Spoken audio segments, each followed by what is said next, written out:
اس وقت انہوں نے سارے لیڈر اکٹھے کر لیے تھے, بالکل ساری جماعتیں پلان بنایا سر انہوں نے, عمران خان صاحب بھی موجود تھے اور دوسرے لوگ بھی موجود تھے, ایک مشترکہ لاہے ہم نے بنایا تھا. اگر وہ تشریف لے آتے تو زیادہ اچھا ہوتا. اگر اب یہ بھی اب اس پر بھی بڑے سوال اٹھے ہیں, اگرچہ وزیر اعظم کی ثوابدید ہے مگر سوال یہ اگر وزیر داخلہ نہیں ہے, وہ بیرون ملک تھے حسین اپنا محسن نقوی صاحب, تو پھر یہ وزیر داخلہ جو ہے وزیر مملکت طلال چودھری صاحب کو وہاں موجود ہونا چاہیے تھا, یا پرویز خٹک صاحب جو ایڈوائزر ہیں ان کو بھی ہونا چاہیے تھا. خدا معلوم ان کو وزیر اعظم نے کیوں نہیں مدعو کیا. تو بہرحال جو بھی ہوا, پی ٹی آئی کے ایک نمائندے تو موجود تھے گنڈا پور صاحب, لیکن وہ اس حیثیت میں نہیں تھے پی ٹی آئی وزیر اعلیٰ کے طور پہ. تو ظاہر ہے کہ جو کچھ وہاں ڈسکشن ہوئی اور جو کچھ انہوں نے اپنی بات کی وہ تو اس میں یعنی پی ٹی آئی شریک تو ہو گئی نا بالواسطہ طور پر. تو اور جو کچھ بھی پھر قرارداد منظور ہوئی اس میں بھی سمجھے وہ شریک ہیں. اگرچہ میں دیکھ رہا تھا کامران مرتضیٰ صاحب کہہ رہے تھے کہ قرارداد جو تھی وہ ہمارے سے مشاورت کر لی جاتی تو ہم اس میں کچھ امپروومنٹ کر دیتے. لیکن مجھے تعجب ہوا کہ یہ قرارداد تو اوپن اجلاس میں پیش کی گئی نا, اور اوپن اجلاس میں تو سارے لوگ موجود تھے. اس وقت اعتراض کیوں نہیں؟ یا تو ہو سکتا ہے کہ پھر مولانا جو ہیں وہ کچھ دیر کے لیے چلے گئے ہیں اٹھ کے, اور پڑھ کر سنا رہے تھے. کامران مرتضیٰ صاحب بھی نہ ہوں وہاں جب یہ قرارداد پیش کی گئی ہے. تو قرارداد تو وزیر اعظم نے سب کے سامنے پیش کی, پڑھ کے سنائی. اس میں اگر کوئی تبدیلی مطلوب تھی تو تبدیلی ہو سکتی اور اس میں تجویز پیش کی جا سکتی. صحیح. لیکن پتہ نہیں کیوں پھر ہمارے جے یو آئی کے دوست جو ہیں اس وقت موجود نہیں تھے. تو بہرحال اب جو ہونا تھا وہ تو ہو چکا. صحیح ہے. اب جو بھی کہیں وہ کہتے ہیں نا عذر گناہ بدتر از گناہ والی بات ہے. اب جو بھی آپ دلائل پیش کریں گے آپ نے اپنا نقصان کیا ہے. سر اس میں جو پی ٹی آئی کا موقف ہے اس کو کتنی تقویت مل رہی ہے کہ جی ہم تو چلو آپ نے کہہ دیا کہ ہم سیریس نہیں تھے, ہم نے تو اپنی وجہ بتا دی, حکومت بھی سیریس نہیں تھی. اگر حکومت سیریس ہوتی تو وہ بندوبست کر لیتی یہ خان صاحب کو بلانے کے لیے کہ جی وہ آ جاتے. اگر حکومت چاہتی تھی کہ آپ شریک نہ ہوں, اس میں اس کا فائدہ تھا حکومت کا کہ آپ نہ شریک ہوتے, تاکہ حکومت لوگوں کے سامنے یہ کہے کہ یہ سیریس نہیں ہے. تو آپ نے پھر حکومت کو کامیاب کر دی. اگر حکومت یہ چاہتی تھی کہ پی ٹی آئی نہ آئے تو پی ٹی آئی پھر نہیں گئی, تو پھر حکومت کے وکٹ پہ کھیل گئی. جو وہ چاہتے تھے وہ آپ نے کر لیا. جو وہ چاہتے تھے وہ کر دیا آپ نے. اس کا مطلب ہے حکومت سمجھ رہی تھی نا اگر جو جماعت شریک نہیں ہوگی اس کو ڈیمیج ہوگا, اس کو نقصان ہوگا. کیونکہ جو تقاضا ہے سیاست کا بھی اور قومی مفاد کا بھی, صحیح, کہ جب بھی کوئی اس طرح کی صورتحال پیدا ہو اور سب لوگ مل کے بیٹھیں. اب اگرچہ عمران خان صاحب تو جب وزیر اعظم تھے اس وقت بھی بیٹھتے نہیں تھے اپوزیشن کے ساتھ. جب وہ انڈیا نے اٹیک کیا ہے تو اس کا جواب دیا گیا, وہ ابھی نندن کا جو واقعہ ہوا 27 فروری, اس وقت بھی وہ تو نہیں آئے تھے میٹنگ میں, اور وہ اپوزیشن آئی اور فوجی حکام بھی آئے, لیکن انہوں نے بذات خود شرکت نہیں کی. انہوں نے کہا میں ان چوروں کے ساتھ جو ہے وہ نہیں بیٹھا. یہی موقف اپنایا گیا نا. مطلب یہ کوئی اچھا تاثر اس وقت بھی نہیں گیا تھا اور آج بھی نہیں گیا. جو کچھ بھی ہو, ہمارا مرنا جینا ایک ہے, ہم ایک ملک کے رہنے والے ہیں اور ہمارا ایک دوسرے سے جڑا ہوا ہے ہمارا مستقبل. کسی ایک پہ افتاد آئے گی تو سب پہ افتاد آئے گی. بالکل سر. ابھی میں دیکھ رہا تھا ایک تو یہ کہ بلوچستان میں کچھ یونیورسٹیز ہیں جہاں پر انہوں نے تدریسی عمل معطل کر دیا ہے. اس میں بلوچستان یونیورسٹی ہے, women university, I T university ہے. ظاہر ہے سیکیورٹی خدشات ہیں. دوسری طرف ہم دیکھ رہے ہیں کہ جعفر ایکسپریس پہ جو حملہ ہوا اس کا اب مقدمہ درج کر لیا گیا ہے سی ٹی ڈی حکام کی مدعیت میں. تھانہ نصیر آباد میں یہ درج کیا گیا ہے. مقدمہ تو درج ہو گیا. اب وہ تو لوگ سارے جو ہیں وہ یہ بھی بتایا گیا کہ سارے وہ ہلاک ہو گئے.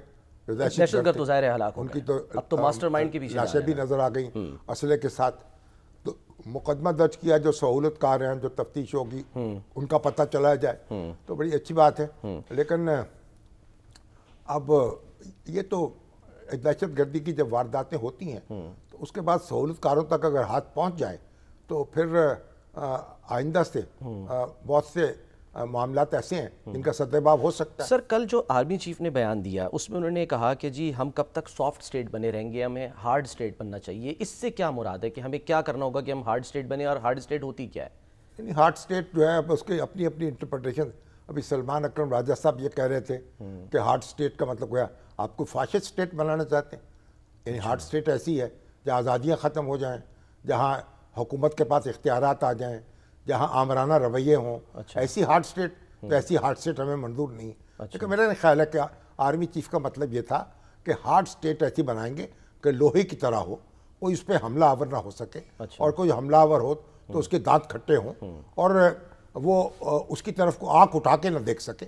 یعنی یہ ہارڈ اسٹیٹ ہے. اور سر دہشت گردی کی ڈیفینیشن بھی کلیئر ہو, پتہ ہو کہ یہ دہشت گردی ہے, عذر پیش نہ کیے جائیں, اپولوجیٹک رویہ کہ جی نہیں محرومیاں ہیں, یہ ہیں, یہ بھی تو کوئی قبول نہیں کرتا نا. کسی محرومی کا یہ مطلب نہیں ہے. محرومی کا مطلب ہے آپ اپنی آواز اٹھائیں آئین کے دائرے میں, قانون کے دائرے میں, اور اسی کو تسلیم کرتے ہیں. آپ اگر آواز اٹھا کے تو آپ کیا بندوق اٹھاتے ہیں تو پھر تو اس کو تو کوئی برداشت نہیں کیا جا سکتا. جو بھی ریاست ہے, جدید ریاست کا تصور یہ ہے کہ جو تشدد ہے اس پر اجارہ داری ہوگی ریاست کی. ریاست ہتھیار اٹھا سکتی ہے, ریاست طاقت استعمال کر سکتی ہے. کسی گروہ کو اور کسی شخص کو یہ حق حاصل نہیں ہے. یہ اسلام کے مطابق بھی یہی معاملہ ہے, اور جو آج دنیا کا دستور اور چلن ہے وہ بھی یہی معاملہ ہے. تو اس طرح کوئی کسی شخص کو یہ دعویٰ کرنے کا حق نہ اس کا تسلیم کیا جائے گا کہ وہ کہے کہ جناب مجھے تو یہ میرا راستہ روک لیا گیا, میرے گھر پہ چوری ہو گئی تو میں پولیس والے جو ہے اس کی چوکی کو اڑا دوں جا کے, انہوں نے حفاظت کیوں نہیں کی. اس طرح کی منطق نہ کوئی قبول کرتا ہے نہ کوئی سنتا ہے. اور جو آدمی بندوق اٹھائے گا, جو گروہ بندوق اٹھائے گا, اس کا مقابلہ کیا جائے گا اور اس کے دانت کھٹے کیے جائیں گے. ابھی میں سمجھتا ہوں کہ یہ بار بار یہ بات بھی کہی جا رہی نا کہ افغانستان جو ہے اس کی سرزمین استعمال ہو رہی ہے. آج تو اچھی خبر یہ آئی کہ تورخم کا بارڈر جو ہے وہ 2-3 ہفتے سے بند تھا. 25 روز سے بند تھا, اب آج سے کھول دیا. آج وہ جرگہ ہوا, بات چیت ہوئی, دونوں طرف کے لوگ بیٹھے, افغان بھی اور پاکستانی بھی, اور انہوں نے پھر وہ راستہ کھول دیا. جو رکے ہوئے تھے قافلے, تجارتی قافلے رکے ہوئے تھے, سامان رکا ہوا تھا, نقصان ہو رہا تھا سر, نقصان ہو رہا تھا, $75 کا کہہ رہے نقصان ہو گیا, تاجروں کا نقصان ہو رہا تھا, اور لوگوں کو تکلیف ہو رہی تھی, مریضوں کو بھی نقصان ہو. تو اس لیے آج وہ راستے پہ کھل گئے اور ٹریفک جو تھی وہ چلنے لگی. تو یہ ایک اچھی خبر ہے نا. اس کا مطلب یہ ہے کہ آپ مل بیٹھ کر اپنے اختلافات ختم کر سکتے ہیں اور جھگڑے نپٹا سکتے ہیں. تو ایک یہ آپشن جو ہے, جب کہا ہے نا کہ ہر آپشن جو ہے ہم استعمال کریں گے, تو ہر آپشن کا مطلب یہ کئی لوگ یہ انٹرپریٹ کر رہے ہیں کہ ہم سرحد پار جا کر بھی کارروائیاں کریں گے. اب یہ بڑا ایک خطرناک معاملہ ہوگا. خواجہ آصف صاحب نے اس کا اندیا دیا ہے, وہ کہہ رہے ہیں کہ ہاٹ پرسوٹ کر سکتے ہیں ہم. اس کے نتائج بھی ہوں گے نا. اس کے بعد یعنی آپ حد سے نہ گزرے, سرحد پار کارروائی کرنا جا کر, یہ ایک بہت ڈیبیٹیبل بات ہے. پاکستان کا حق ہے سر, لیکن یہ اگر اس کے خلاف سرزمین استعمال ہو رہی ہے وہ کر سکتا ہے, اس کا حق ہے پاکستان کا اپنے دفاع میں. میں نہیں سمجھتا. بین الاقوامی قوانین انڈیا کا کہتا ہے, انڈیا بھی جو یہ کہتا ہے نا ہمارے خلاف دہشت گردی ہو رہی ہے, ہم وہاں جا کے حملہ کریں گے, تو ہم نے کہا آؤ پھر دیکھو, مزہ چکھائیں گے تمہیں. بالکل چکھا بھی دیا. مطلب یہ بات چیت, افغان حکومت جو ہے اگر اس کی مشاورت سے یہ کام ہوتا ہے, وہ کہتی ہے ہماری وہاں تک رسائی نہیں ہے, ٹھیک ہے, آپ اسے نشانہ بنا لیں, یہ ہماری ایبلٹیز نہیں ہے, ٹھیک ہے. ہمیں دیکھیں نا, ایک پاؤں زخمی ہو تو دوسرے پاؤں پہ کلاڑی نہیں مار لینی چاہیے. تو معاملہ جو ہے جب ہر آپشن استعمال کیا جائے گا, اس کا یہ مطلب نہیں ہونا چاہیے کہ ہم جو چاہیں گے کریں گے. اچھا, آپشن کا مطلب یہ ہے کہ ہم مذاکرات بھی کرنے کو تیار ہیں, ہم ہتھیار کا اٹھانے کو بھی تیار ہیں, ہم دہشت گردوں کا ہر سطح پہ مقابلہ کرنے کو تیار ہیں. تو یہ نہ ہمیں مذاکرات سے انکار کرنا, اسی لیے مطالبہ ہو رہا ہے نا. اپوزیشن کی بعض جماعتیں ہیں, خود جمیعت علماء اسلام کی طرف سے یہ بات ہو رہی ہے کہ بھئی صرف جنگ آپشن نہیں ہے. جو اس کے جو افغان سرزمین اگر استعمال ہو رہی ہے تو اس پر ہمیں افغانوں سے بات کرنی چاہیے, افغان حکومت سے بات کرنی چاہیے. اور پھر یہ بھی کہا جا رہا ہے نا کہ یہاں ہزاروں لوگ واپس آ گئے تھے, جو بانی پی ٹی آئی لے کے آ گئے تھے بادشاہ صاحب کے دور میں. تو اگر وہ واپس آ گئے تھے تو اس کا مطلب یہ ہے کہ وہ بھی یہاں بیٹھے بھی کارروائیاں کر رہے ہیں نا. اس کو بھی اگر ان کے سہولت کار ادھر ہے تو وہ تو یہاں موجود ہے, تو ہمیں ان کو قابو کرنا ہے نا. تو ہمیں یہ اس کا دائرہ جتنا ہم پھیلا دیں گے اتنا مطلب مشکلات بھی پیدا ہو سر اس میں انسانی ہمدردی کا ایلیمنٹ بھی آ جاتا ہے کہ جی اب وہ جو افغانی جن کو یہاں پر رکھا گیا کہ جن کو کہا گیا تھا کہ جی امریکہ جو ہے وہ بھیج دیا جائے گا, جنہوں نے امریکہ جانا تھا وہ بیچارے جو ہے وہ نہیں جا سکے. اب ٹرمپ کی حکومت آئی ہے, انہوں نے ویزا دینے کو تیار نہیں ہے. اب ان کو کیا کریں, دیکھیں ان کو واپس دھکیلیں گے تو ان کا کیا کہ انسانی المیہ جو ہے وجود میں آ جائے گا. پھر یہ ہے کہ لاکھوں لوگ جو یہاں رہ رہے ہیں ان کو کیسے واپس کریں گے, جن کے کاروبار کیسے پرسویٹ کریں گے. یہ بھی افغان حکومت کو بھی چاہیے کہ اپنے لوگ واپس لے کے جائیں, کیونکہ دیکھیں جب بھی کہیں مہاجر بیٹھتے ہیں تو عارضی ٹھکانہ ہوتا ہے نا ان کا. پاکستان ان کا عارضی ٹھکانہ ہے, اگرچہ بہت سال گزر گئے اور کئی اشرے گزر گئے, لیکن بہرحال وہ شہری تو افغانی ہیں, واپس ان کو جانا ہے. جو بھی دنیا کا اس وقت قانون ہے اس کے مطابق جو افغانستان کے رہنے والے ہیں انہیں افغانستان جانا ہے اور ان کو جانا چاہیے. لیکن سر علی امین گنڈاپور یہ کیوں کہہ رہے ہیں کہ ان کو اگر شہریت چاہیے تو ہم دیں ان کو شہریت؟ کسی کا حق نہیں ہے. علی امین گنڈاپور کل کہے مجھے امریکہ کی شہریت دی جائے, ہم یہ کہہ سکتے ہیں ہمیں افغانستان کی شہریت دی جائے. جو تقسیم ہوئی ہے ملکوں کی اس کے مطابق ہر ملک کا حق ہے کسی کو شہریت دے یا نہ دے. تو یہ تو اپنا ایک پروسیس ہے. مگر یہ کسی ملک سے کوئی شہری آئے اور کہے جی ہمیں 10 سال ہو گئے رہتے ہوئے مجھے شہریت دے دی جائے, یہ تو ایک بہت مذاقہ خیز بات ہے. اور جو افغان شہری ہے وہ افغان شہری ہے, اسے افغانستان جانا ہے, اس کا وطن ہے افغانستان, اور اپنا وطن جو ہے تو سب کو پیارا ہوتا ہے. اور ایسے حالات پیدا ہونے چاہیے وہاں. ہمارا طالبان حکومت جو ہے اس کی بھی ذمہ داری ہے کہ لوگوں کو واپس لے. صحیح ہے. اچھا سر, پی ٹی آئی نہیں آئی ٹھیک ہے, لیکن اب اپوزیشن جو الائنس ہے اس نے کے پی اور بلوچستان کے حالات پر آل پارٹیز بلانے کا فیصلہ کر لیا ہے, اور اس میں انہوں نے لطیف کھوسہ صاحب جو ہیں اس کو کمیٹی کا سربراہ بنا دیا ہے. اس کے علاوہ اسد قیصر صاحب ہیں جو کہ رابطہ کمیٹی کے سربراہ ہوں گے, صاحبزادہ حامد رضا ہیں. تو یہ اب جو جماعتیں ان کی تحریک تحفظ آئین میں شامل ہیں اس کے علاوہ بھی دوسری جماعتوں کو بھی بلائیں گے, حکومت کے علاوہ. وہ کہہ رہے ہیں جی حکومت کے علاوہ جو ہے جماعت اسلامی بھی ہے, تحریک لبیک بھی ہے, اور جو دوسری جماعتیں بھی ہیں بلائیں. اچھی بات ہے. مہرنگ بلوچ بھی ہیں, وہ تو مہرنگ بلوچ کو تو پی ٹی آئی جو ہے خاص طور پہ توجہ کو مرکز بنائی کہ ان کے طرف چاہتی کہ ان سے بھی بات چیت ہو.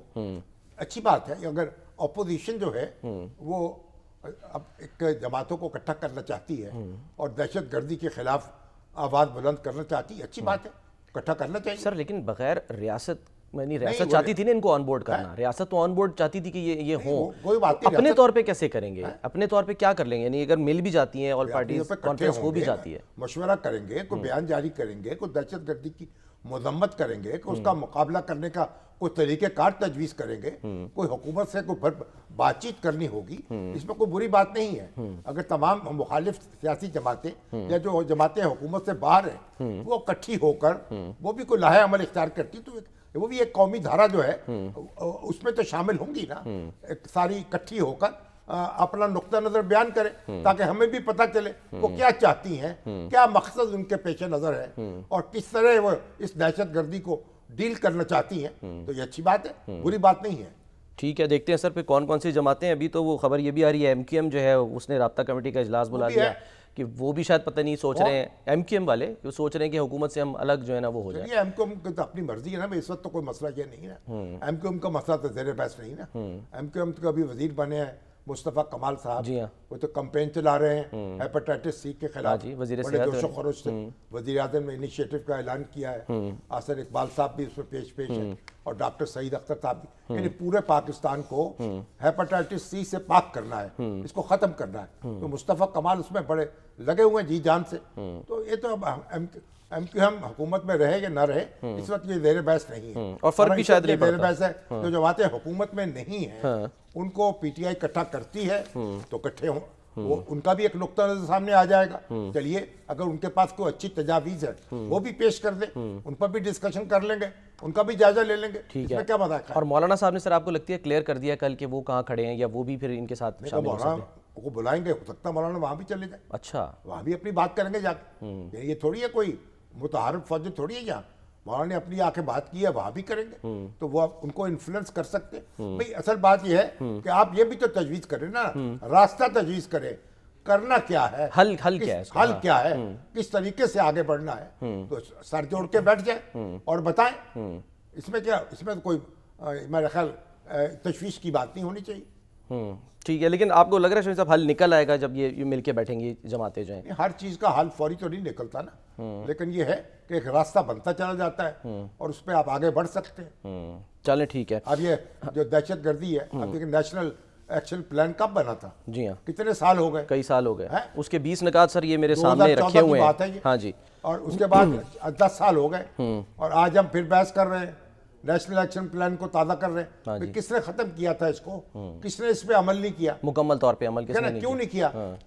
یہ ہماری عادت ہو گئی ہے، جب کوئی افتاد پڑتی ہے ہم ہڑبڑا کے اٹھ بیٹھتے ہیں، 2-4 دن گرما گرمی رہتی ہے اور پھر سو جاتے ہیں یا آرام کرنے لگتے ہیں۔ یہ آرام کرنے کا معاملہ نہیں ہے، یہ ہر وقت چوکس رہنے کا معاملہ ہے۔ وہ نیشنل ایکشن پلان جو تھا اس پہ ایک ایک لفظ پہ عمل ہونا چاہیے، بالکل، اور آج بھی، اور بڑی تفصیل سے سر اس میں لکھا ہے، ایون افغان پناہ گزینوں کے معاملے پہ اوپر بھی لکھا ہوا تھا کہ اس سلسلے میں جامع پالیسی جو ہے وہ ترتیب دی جائے، رجسٹریشن کا عمل جو ہے وہ شروع کیا جائے، الیکٹرانک میڈیا، پرنٹ میڈیا، یہاں پر دہشت گرد تنظیموں ان کے نظریات کی تشہیر پر پابندی ہوگی، دہشت گردوں کے مواصلاتی نظام کو ختم کیا جائے گا۔ نیشنل ایکشن پلان جو ہے اس پہ تو یہ جماعتیں، پی ٹی آئی کا بھی اتفاق ہے، پی ٹی آئی کے بھی دستخط ہے، ہاں جی، عمران خان صاحب بھی اس میں شریک تھے، جمعیت علماء اسلام بھی اس میں شریک تھی، تو اگر وہ national action plan, Jamaat Islami بھی اس میں شریک تھی اور اس کے بھی دستخط ہے، تو میرا خیال ساری جماعتیں جو ہیں وہ نیشنل ایکشن پلان تو پھر سب کا مشترکہ ہے نا، وہ بتائیں اس کے اندر کیا امپروومنٹ ہونی چاہیے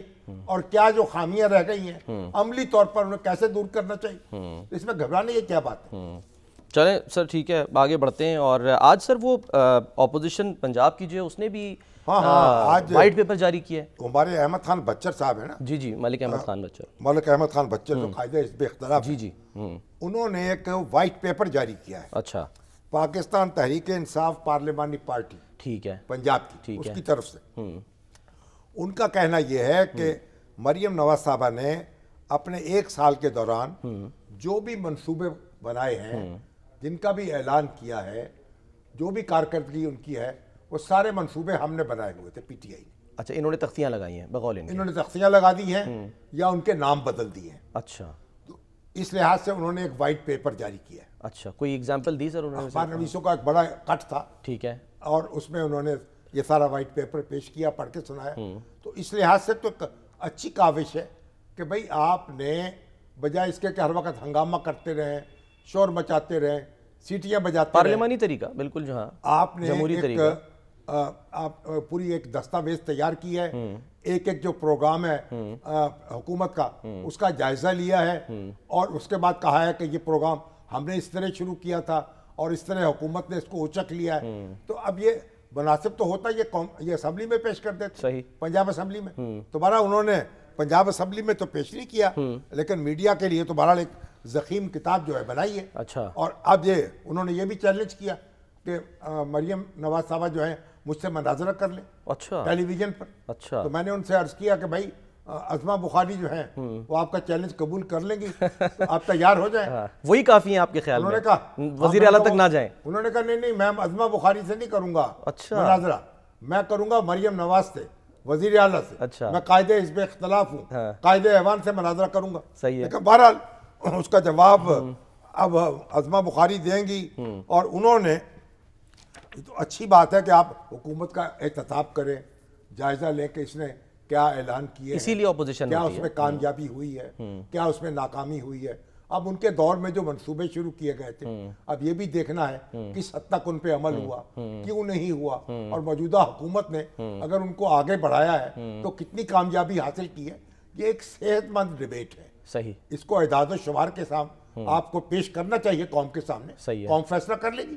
اب اس میں ایک بڑی بات دلچسپ بات ہے، میں نے بریک لینی ہے، انہوں نے کہا ہائر ایجوکیشن جو ہے نا اس کے لیے 17 ارب روپے کا بجٹ رکھا گیا تھا، اچھا، لیکن صرف 1.5 ارب روپے خرچ ہوا، یہ بھی کہا روشن گھرانہ پروگرام نامکمل رہا، مری میں نیشنل یونیورسٹی بنانے کا وعدہ پورا نہیں ہوا، ٹیوب ویلز کی سولرائزیشن کا وعدہ بھی پورا نہیں ہو سکا، محکمہ زراعت کے لیے مختص بجٹ کا صرف 12% ہی خرچ کیا جا سکا، یعنی وہ بھی کہہ رہے ہیں اور کہہ رہے ہیں کہ بھئی یہاں اغوا میں قتل کی وارداتوں میں اضافہ ہوا ہے، مقدمات جو ہیں ان میں اضافہ ہوا ہے، ٹھیک ہے، تو اب یہ ساری چیزیں جو ہیں اب اعداد و شمار سے ان کا مقابلہ کیا جائے گا, آ جائے گا اس کا سامنا کیا جائے گا, وزیر اطلاعات آ جائیں گی, وزیر اطلاعات آ جائیں گی, یا حکومت اپنا موقع پیش کرے گی. ٹھیک ہے سر, اپنا موقع پیش کر دیا. ٹھیک ہے, اگر یہ بحث ہو کہ آپ نے کیا پرفارم کیا ہے اور ہم کیا پرفارم کر رہے ہیں, تو دیکھیں مریم نواز جو کچھ سر مجھے ایک بریک لینی ہے, سر مجھے ایک بریک لیتے ہیں, بریک کے بعد ہم واپس آتے ہیں.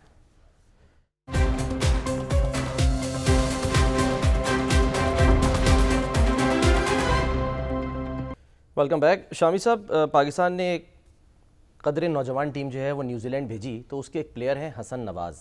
وہ اس وقت ذرا مشکل میں ہیں کیونکہ 2 میچز کھیلے انہوں نے, دونوں میں ابھی تک کھاتا نہیں کھول سکے. تو ہم دعا کرتے ہیں کہ ان کی مشکل آسان ہو. لیکن ایک اور حسن نواز بھی مشکل میں آ گئے.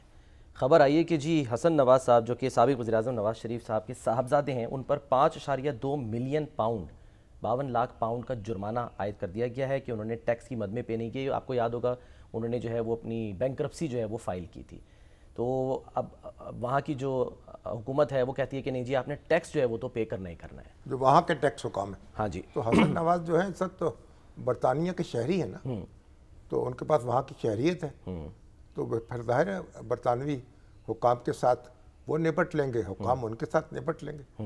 ہم تو اس میں کچھ کردار ادا نہیں کر سکتے. لیکن ہوا کیا ہے, کیونکہ بینکرپسی میں ان کا خیال تھا کہ ٹیکس نہ دینا پڑے, کہ انہوں نے ٹیکس جو تھا وہ یہ بھی کہا گیا نا, ان کا ٹیکس تو جو واجب الادا تھا وہ ادا نہیں کیا. انہوں نے پھر اپنے آپ کو دیوالیہ ڈکلیئر کر دیا, اور اس کے نتیجے میں پھر جرمانہ ہوا ہے. وہ کہتے ہیں کہ جو اگر ڈیفالٹ بھی کر جائے کمپنی کسی کی, یا وہ خود دیوالیہ ہو جائے, تب بھی جو ٹیکس کی لائبلٹی ہے وہ ختم نہیں ہوتی. ٹھیک ہے, اب ہماری تفصیلات تو ہمارے سامنے ہیں. بیورو چیف یو کے ہمارے ساتھ ہیں سر, حسیب ارسلان. ان سے السلام علیکم. حسیب آپ کو آواز آ رہی ہے؟ جی جی اب آ رہی ہے سر. حسیب صاحب یہ بتائیں نا کہ یہ کیا صورت ہے جو حسن نواز پر جرمانہ ہوا ہے, کوئی تفصیل معلوم کی ہے آپ نے؟ جی شامی صاحب, تفصیلات پہلے تو یہ ہے کہ ایک تو یہ کہ میں آپ کی چھوٹی سی تصحیح کر دوں کہ جو حسن نواز ہیں وہ HMRC کے پاس ایز اے پاکستانی نیشنل جو ہے وہ رجسٹر ہیں. آج صبح بھی میں نے جتنا ہم نے اپنا وہ جو ڈیو ڈیلیجنس تھی وہ چیک کیا, تو اس میں باقاعدہ طور پر ان کو پاکستانی نیشنل کے طور پر ظاہر کیا گیا. ایک تو یہ بات. دوسری بات وہ برٹش نیشنل نہیں ہے. نہیں, ان کے پاس indefinite leave to remain in UK ہو سکتی ہے, لیکن نیشنلٹی جو ہے وہ حسن نواز کے پاس نہیں ہے, ان کو پاکستانی نیشنل. ٹھیک ہے جی. اچھا, دوسرا اس میں اہم بات یہ ہے کہ جب کوئی بھی بندہ والنٹریلی طور پہ اپنے آپ کو بینکرپٹ ڈکلیئر کرتا ہے, تو جو اگر چھوٹے موٹے واجبات ہوں وہ ویو آف ہو جاتے ہیں, کیونکہ وہ دیوالیہ جو ہو گیا ہے تو وہ پے نہیں کر سکتا. اس کو ایک لمٹ رکھ دی جاتی ہے کہ اتنے عرصے تک وہ کوئی ٹریڈنگ بھی نہیں کر سکتا. CCJ کاؤنٹی کورٹ ججمنٹس جو ہیں وہ اس کے اوپر لگا دیے جاتے ہیں کہ اگر وہ کوئی خرید و فروخت کرے تو جو پہلا گورنمنٹ کا پیسہ ہے وہ اس سے لے کے باقی جو ہے اس کو دیا جائے. اس کیس میں یہ ہوا ہے کیونکہ اماؤنٹ جو تھی وہ بہت بڑی تھی, 9.4 ملین پاؤنڈز کا معاملہ تھا. اس سے پہلے تو خالی بینکرپسی کی تفصیلات آئی تھی, جو ان کے ذمہ ٹیکس تھا. جی, جو ان کے ذمہ خالی ٹیکس تھا, باقی ٹریڈنگ جو ہے وہ ہٹ کے 9.4 ملین پاؤنڈ جو ہے وہ ڈیو تھا ٹیکس. یہ ٹیکس تھا تو ظاہر ہے کہ پروفٹ تو پھر بہت ہوا ہوگا نا, کئی گنا زیادہ ہوگا. اچھا, 7 کمپنیز کے ڈائریکٹر تھے, اب کتنی کمپنیز کے ہیں؟ ٹھیک ہے حسن صاحب, تقریباً 7 ڈیفرنٹ کمپنیز ہیں جن کے ساتھ وہ ان کی ٹریڈنگ ہے. ابھی جو ہماری تحقیقات ہیں اس کے مطابق صرف 2 ایسی کمپنیز ہیں جس کے ڈائریکٹر وہ کرنٹلی ہیں, باقی سب سے انہوں نے ریزگنیشن یا ریٹائرمنٹ جو ہے وہ لے لی ہے. لیکن 2 کمپنیز ابھی بھی ایسی ہیں کمپنی ہاؤس کے اوپر. وہ کیا کہتے ہیں کہ اب مستقبل میں پھر کیا ان کا ارادہ کیا ہے؟ 29 اپریل کو ختم ہو رہا ہے نا ان کی بینکرپسی کا پیریڈ, تو وہ آگے بھی بڑھ سکتا ہے. جی بالکل.